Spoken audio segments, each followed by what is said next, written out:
afternoon, Jean Paul. How are you? Good morning. I'm very well. Thank you very much. All right, that's good to have you on the show because it is a total different angle that we have never had before, and we are on episode 85. So I've been doing this for 85 times now, and I only do once every other week. So I've been doing this for over a year, and we've never had this topic of protocol coming in. And I think it's so almost intrinsically linked to culture and cultural differences that when we've met, because we've met in person a couple of weeks ago in Brussels, and I was actually very impressed by the presentation you did, and I was very intrigued by the topic as well. So, but before we get into the nitty-gritty of what protocol actually is and does, tell us a little bit about yourself, where you come from, where you currently are, and what would you consider your cultural frame of reference?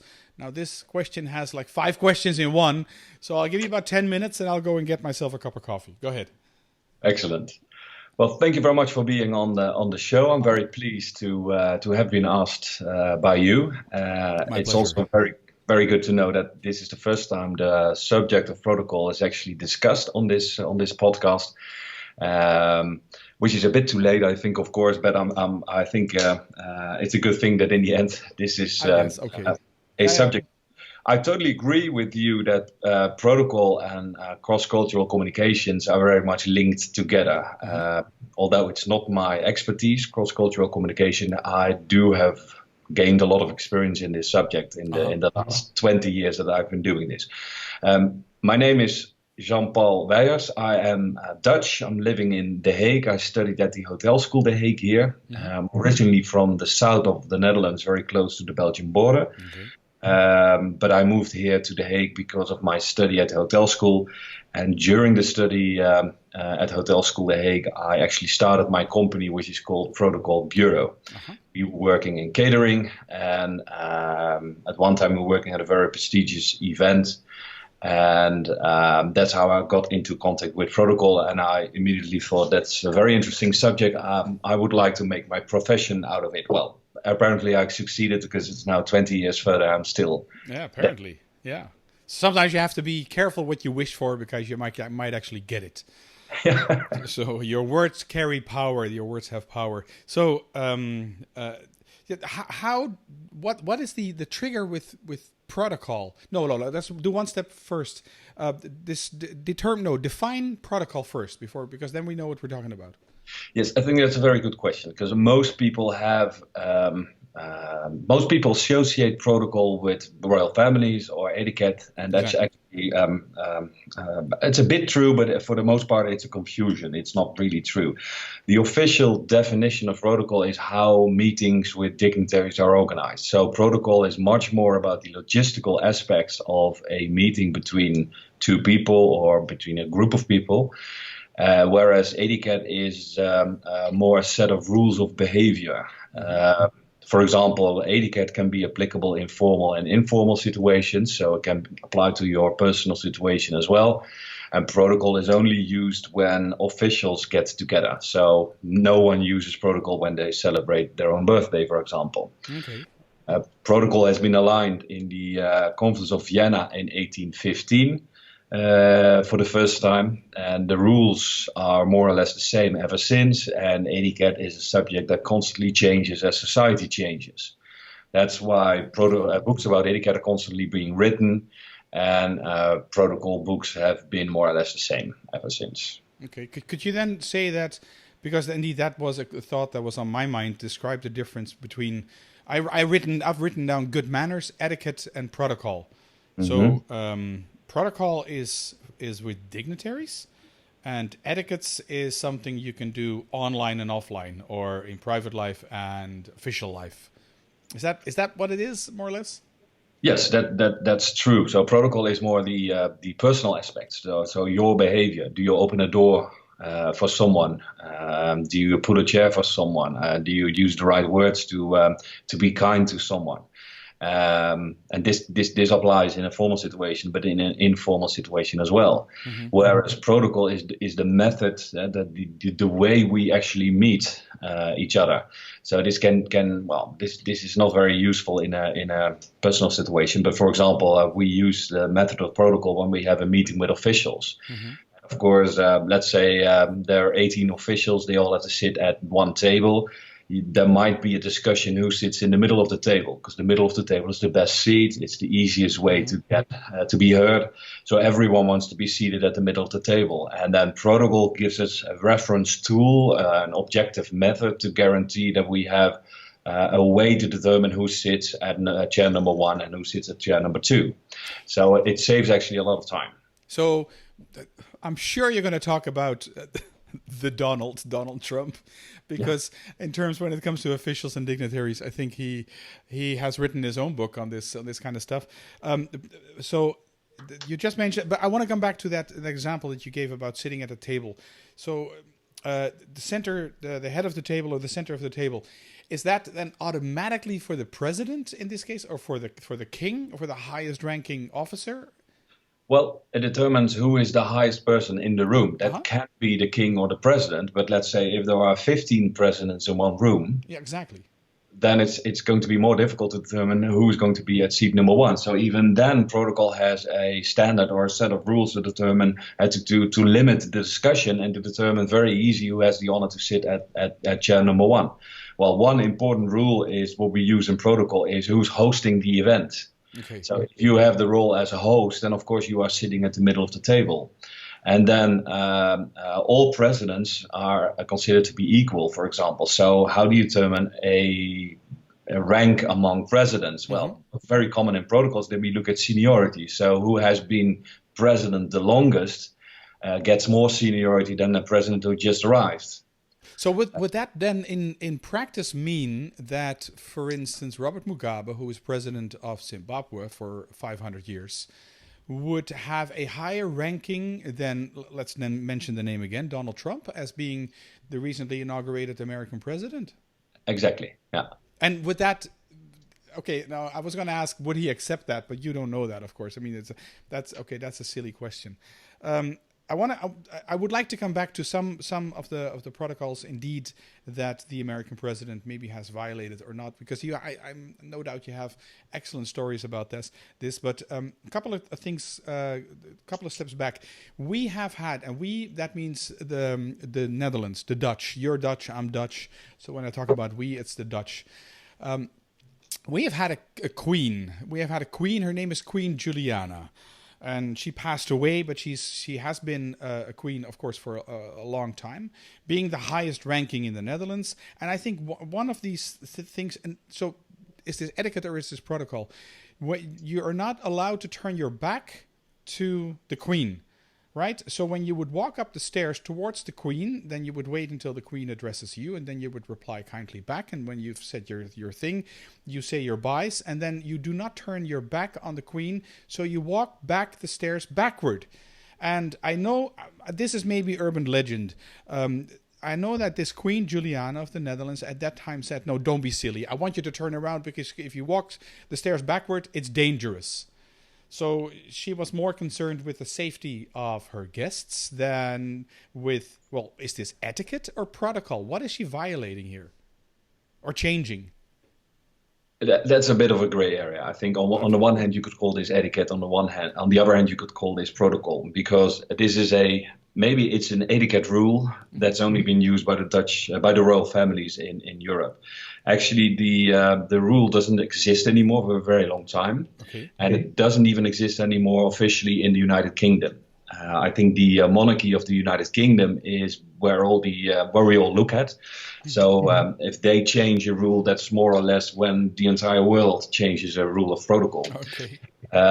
Although I must say that the Dutch royal family is a very modern royal family. They have changing this rule much earlier than the United Kingdom monarchy has done. So no, but this is a rule that hasn't been used anymore, and I think for very good reasons. It turned out to be dangerous, so it caused some accidents at the Royal Palace, and then they said, well, we don't want people to bump their head into a wall, for example. So that's why they changed the rule, and I think this is a good example of where protocol is in the base is more or less the same, but at some point, some rules of protocol are changed because it's better to do it the other way around.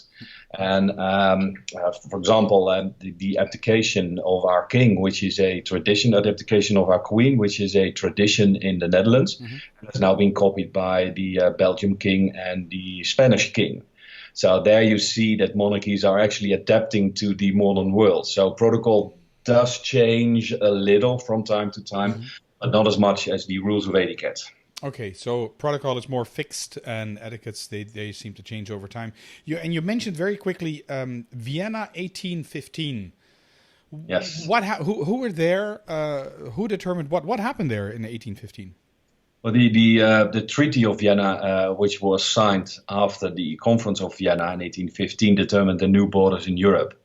So many things were determined. This conference lasted for over a year, but what's specifically very important to us protocol officers that they actually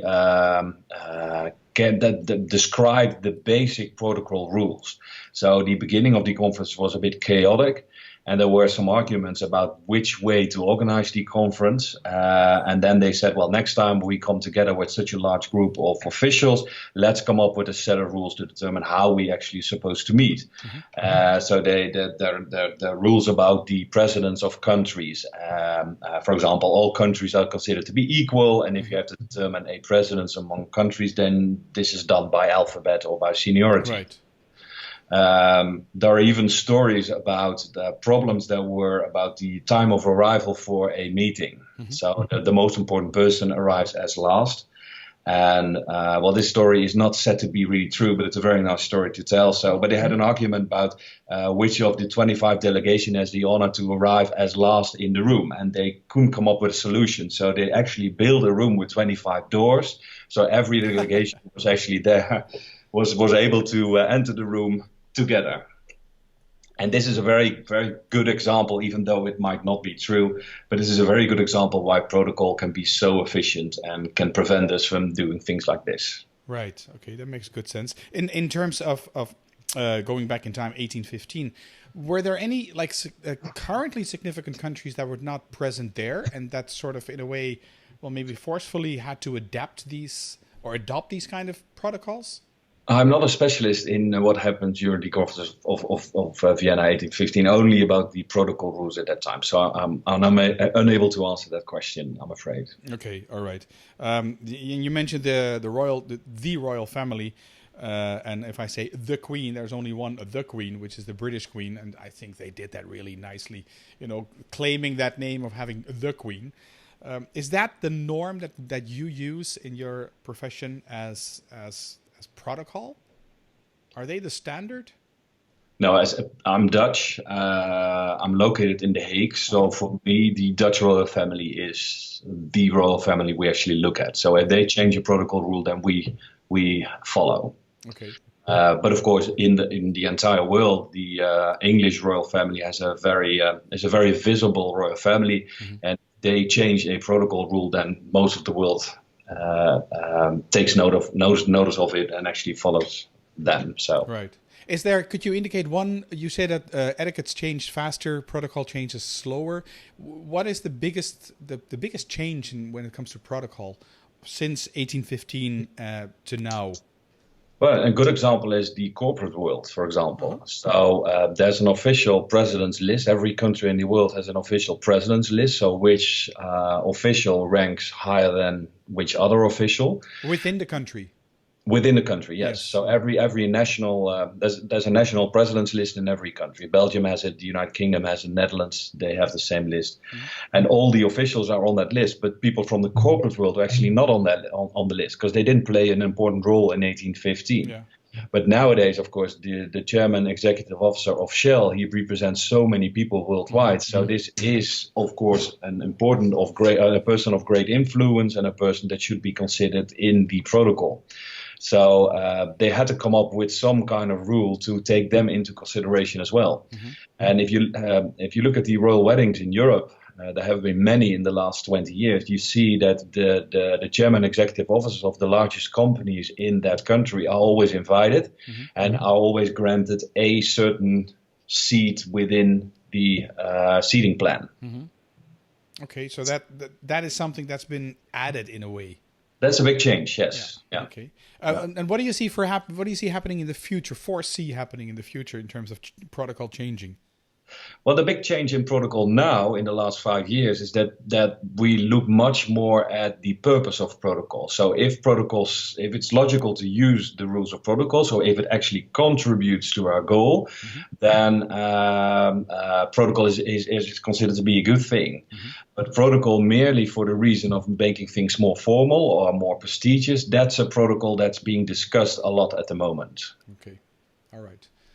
It's still it remains an interesting topic there. I'm looking at the screen and looking at your video because for those of you who are listening only to this audience or to this podcast, there's also a video recording that you can watch if you go to culturematters.com/YouTube, and then you'll find that somewhere, this video recorded. Because behind you on your left hand side, there's a picture of, and it took some time for me to sink in, who is this? And at first, I must say, it looks like Jimi Hendrix, but it's actually our former Queen Beatrix. That's right, yes. Is that... because normally in offices, you would have the current king or queen. Are you now... Is this protocol or etiquette? Well, this is not an official state portrait. We do have an official state portrait somewhere in our office, but it's not behind me at the moment. Hanging the state portrait in your building, in your office, that's more of a protocol rule actually. But the painting you see behind me is of former Queen Beatrix, and we were founded in 1996 when she was the Queen of the Netherlands. And in the beginning, the early years of the Protocolbureau, the royal family and especially Queen Beatrix has played such an important role that we thought it would be more than logical to give her still a place in our office. Yeah, of course. I was just wondering, okay, who is this? And then I recognized her. And, okay, that's a person I know. Well, not personally, but I have heard of her. For sure. The talking about royalty, if you compare, indeed, I mean, on a very geographically close basis, the royal family of the Netherlands has a total different way of interacting with the public than the royal family of Belgium, for instance, who are neighboring countries who actually share a language as well. To what extent, and if I compare that, for instance, to royalty in Thailand, offending the king of Thailand can land you into jail. You know, how is protocol different with royalty in other places of the world? I think now we're talking about your profession as well. The difference between the royal families is very much determined by the culture. So that's why the royal family in Thailand is very different from the Dutch royal family. Our culture in the Netherlands, and you know all about this probably, but we are not so much in formalities and hierarchy. Our culture is very direct, so thus our royal family is more open, direct, more Dutch. Exactly. Yeah. So but still, I mean, take the king of Thailand, the king of Belgium, and the king of the Netherlands. Do the same protocol rules apply to all three of them? Yeah, more or less. The protocol rules, the rules of protocol are more or less the same worldwide. So that's the unique thing about protocol. Every country in the world has agreed more or less upon the same set of rules. Of course, there are subtle differences and differences that are influenced by culture. But the rules of protocol are the same all around the world. Yes. Okay, makes good sense. Now we know you're Dutch. You also just mentioned yourself that the Dutch are known for their directness, which is a euphemism for saying they're extremely rude and blunt, at least in the eyes of others, of non-Dutch. I tend to say in my workshops, and the Dutch, they acknowledge this if they think one moment longer. I say that the Dutch are one of the few cultures in the world that say that they're very culturally sensitive, but actually they're not. And I find the Dutch being, it's the Dutch. There's a saying about the Dutch. The Dutch think that they're the only sane people in an insane world, and I think that's pretty much how they act and behave in the world. Now, do you operate on the Dutch market with your Protocolbureau? Isn't that tremendously difficult? Yes, absolutely true. It's very. So, I mean, what very things do you bump into? Because if you ask a Dutchman, can you get me some coffee? The first thing that he or she will ask is like, why? Yeah, but that you could look at it from a different angle as well, because we are so not aware of cultural differences. There's an enormous demand for someone who knows how to handle international delegations and knows how to handle sensitivities with international delegations. So more or less, the Dutch culture created the market for the company I founded. But absolutely true. It's very, very difficult in the Netherlands. It's very, it's almost impossible to convince a Dutch person of the necessity to adapt to different cultures. So they have to experience it. So the best way to experience this is when mistakes have been made.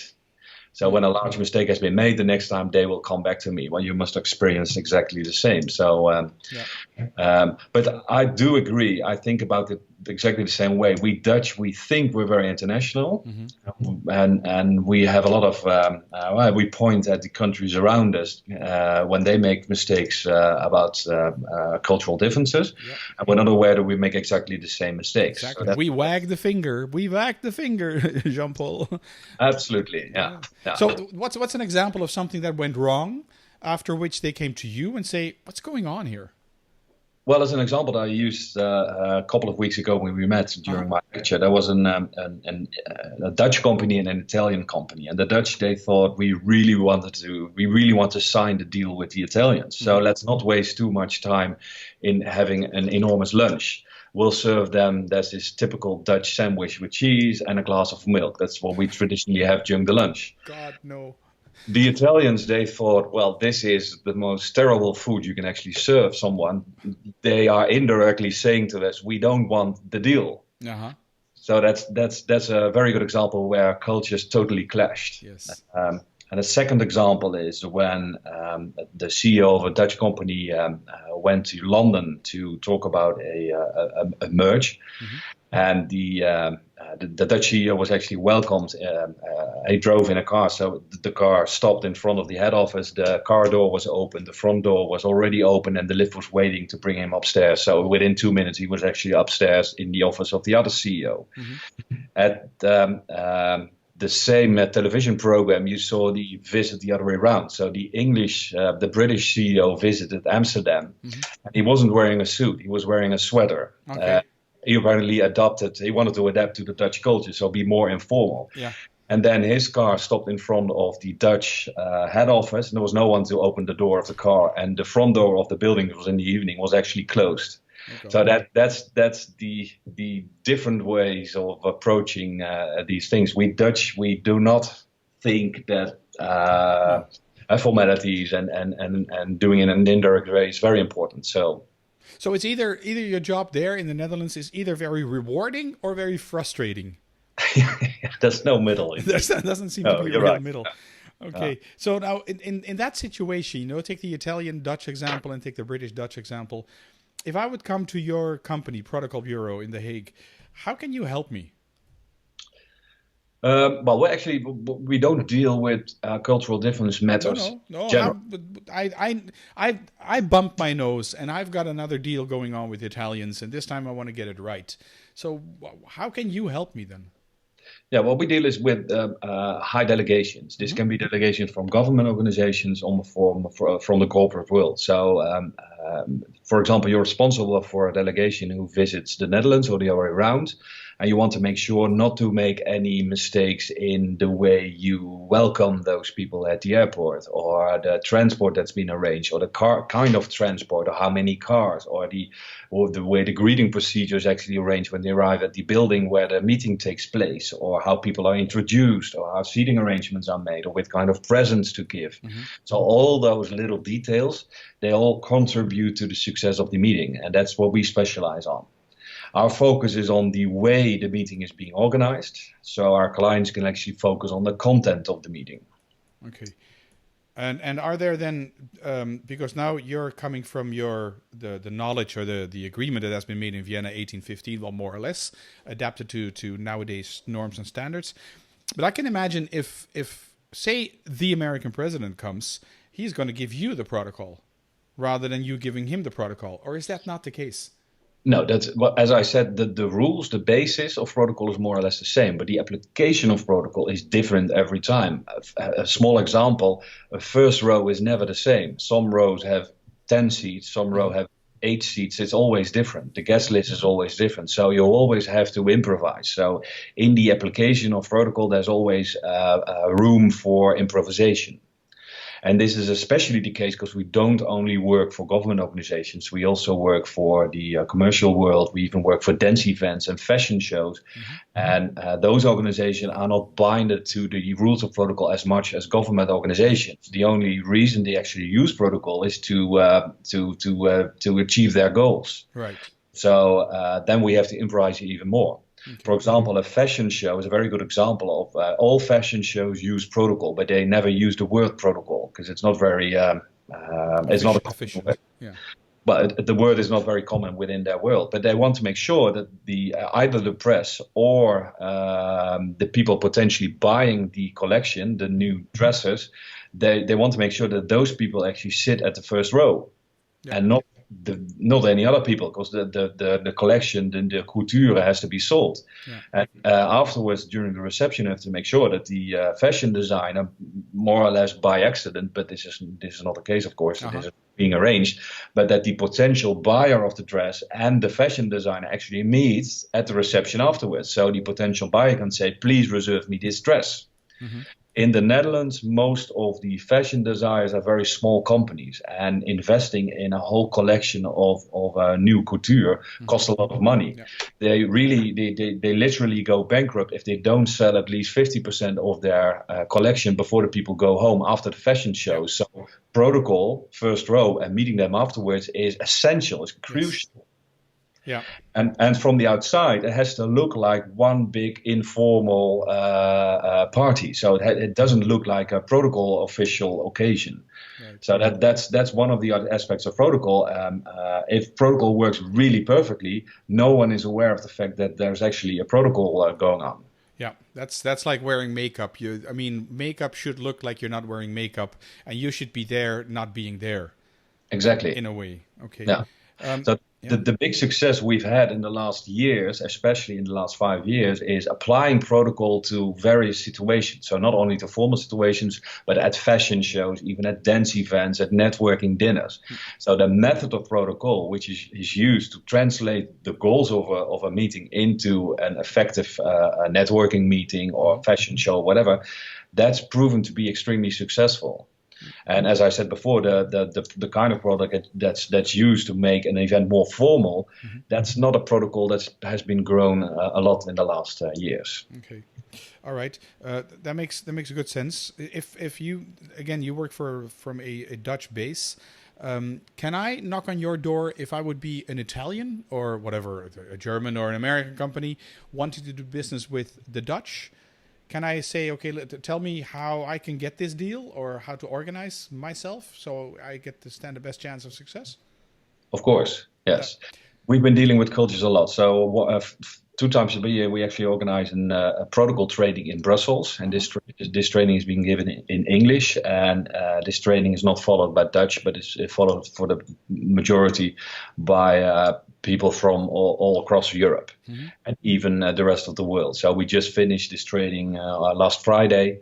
And the training was actually followed by people from all around the world. And even my team of experts are not only Dutch. It's a very small scene, the protocol scene.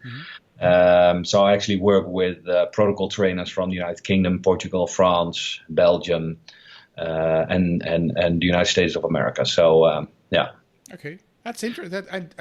Actually, you mentioned it right now. And by the way, for those people who are listening to this in the future, we're recording this on June 27, 2017. And we met earlier in June 2017. You mentioned, and then I triggered an interest. And I know I was just realizing, why didn't I go there? Because I wasn't there. I was out of the country. So that's the reason I did not attend. Because the subject in and by itself is very interesting. When do you have any other workshops planned? The next one will be in December. December 2017. Yes. And then you got something else up your sleeve with that? No, it's 2 times per year in Brussels, 2 times per year in The Hague. The one in The Hague is in Dutch, the one in Brussels is in English, and we always do this in June and December. June, December will be in Brussels? Yes. Okay, yeah. So and people can find information on your site? On the website, all the information is there. Okay, we'll get to that, how people can get in touch with you in a moment as well. And because you just suggested a nice segue, you're based in The Hague, but you do this workshop in Brussels. Isn't there more of a market for you in Brussels with all this EU dignitaries and bureaucracy and stuff going on there? Isn't that a bigger market?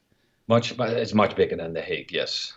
In The Hague, there are around 120 embassies and many international institutions, but in Brussels, there are so many more. So, yes, Brussels is the place to be. So that's why we moved originally all our trainings were in The Hague or Amsterdam, but because of the fact that the market is so large, we moved it to Brussels. And it's proven to be a very big success because we're there for a couple of years now.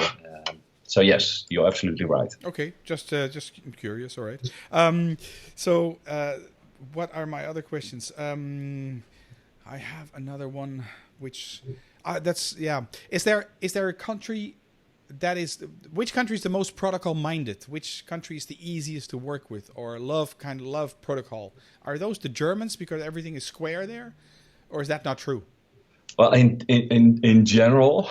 The more you get to the south, the more they are into protocols. So this is Europe I'm talking about. Yes. But the Asian countries, for example, which is very determined by their culture, they are so very good in protocol, but also in hospitality. But even in the south of Europe, if you look at Spain, there's so many universities in Spain who are specialized in protocol.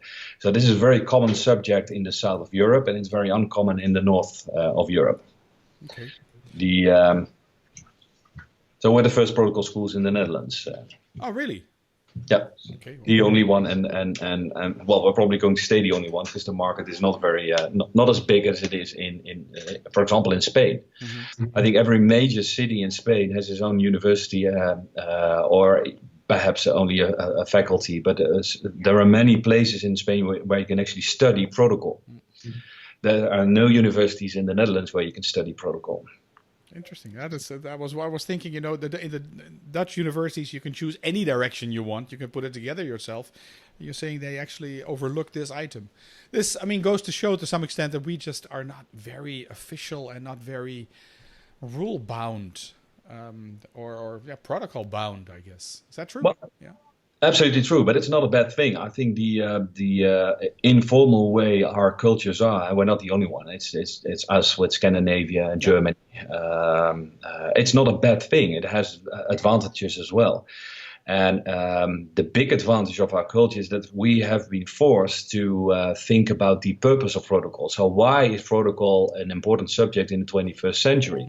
This has now made us very innovative, for example. So we really had to explain to the Dutch why it's so important to know about the rules of protocol.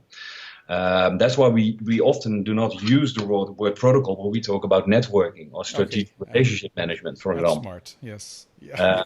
And I think that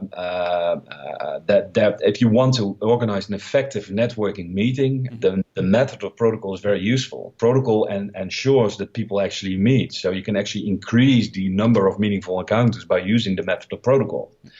But in this part of the world, we never approach it from the protocol angle. We start talking about the need for people to know the right people, to have a meaningful network, to have professional relationship management. And then halfway the road, we introduce the method of protocol. Yeah. Then it's not a problem at all. Yeah. So that's very smart, because the Dutch they have this anti-authority gene built in almost. If you say you have to do it like this, then they will do the counter. I think the opposite. Yeah, but I think there's another thing, the bad name. There's a lot of people, not only in the Netherlands and not only in the north of Europe, a lot of people do not have a warm feeling when they talk about protocol in general in the entire world. And this is due to the fact that that a lot of protocol experts have used the rules of protocol without thinking about the why. And I think the best protocol is a translation of the why into a set of protocol rules. Yeah. That's why protocol should be more or less, in the basis it's the same, but in the application it's totally different every time. Protocol is not a goal at itself, it's only a means. Right, yes. And that's why we talk about protocol extremists or protocol fetishists. Our king even in an interview once talked about protocol fetishists. I think a protocol fetishist is someone who never asks himself why are we here, and just applies the rules of protocol. Yes. And that's been giving us a very bad name, and that's a very bad protocol. The protocol of the first century is a mean to a certain goal. Okay. So as a protocol officer, you need to know the rules of protocol, but you also need to be able to make translations.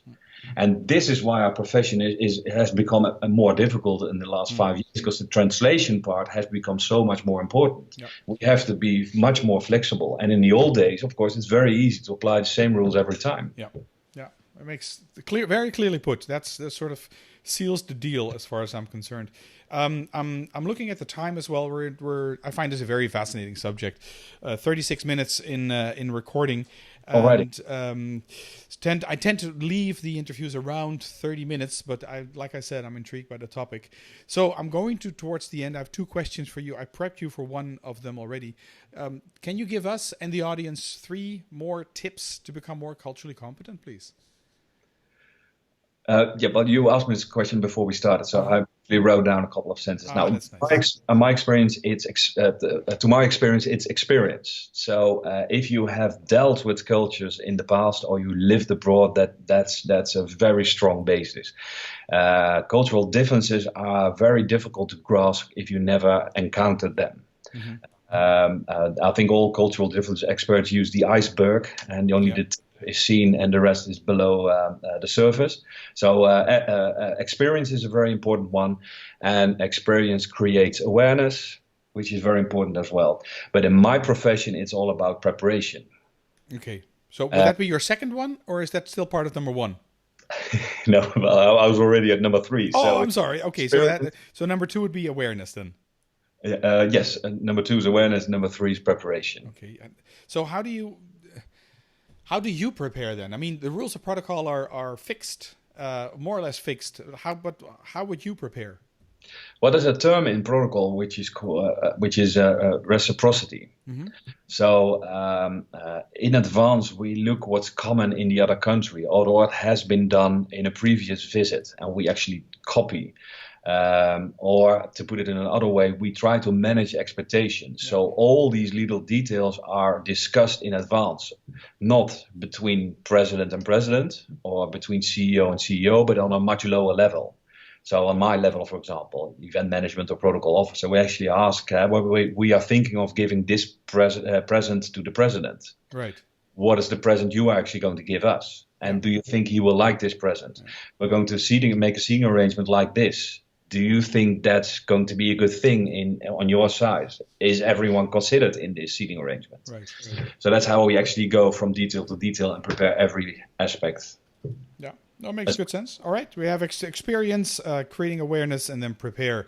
And you can prepare by actually looking back in time at what happened in the past and see if that makes any sense. Those are the 3 tips that I got. They'll be in the show notes as well. And finally, Jean Paul, how can people get in touch with you should they want to know more about what you do, any of these upcoming trainings that you have, workshops on protocol? What's the best way to get in touch? On our website, you can find information on who we are. There's even a segment explaining what protocol is all about. There's even an article from myself about my vision on modern protocol, and all our trainings on there as well. Okay. But there's one other thing I would like to discuss, which we didn't cover yet, and that's... Yeah, go ahead.